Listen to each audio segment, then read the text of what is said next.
Open Google and search with "Have I been pwned?"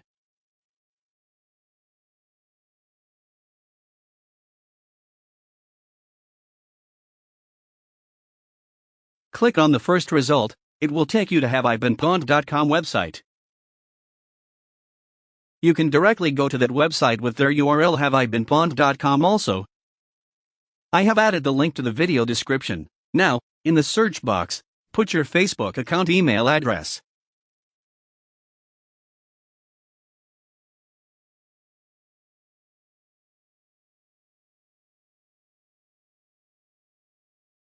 Click on the Pwned button.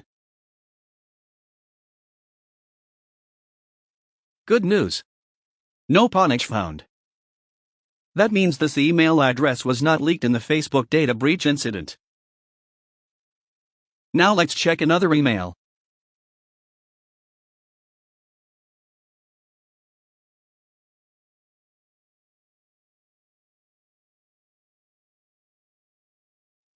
Oh no! Pwned. Wow. I didn't expect that. This email was leaked and this Facebook account is no more secured. This guy gotta change his Facebook email address or password right now. Now let's check a phone number. Remember, phone number must be put in international format.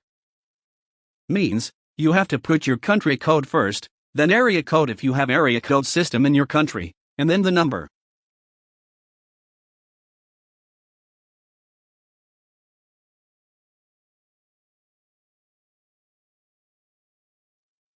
Good news, no pwnage found. That's good. Go check out if your Facebook account's email address or phone number was leaked. Hope this video helps. Please don't forget to put thumbs up, comment on the video, and subscribe my channel.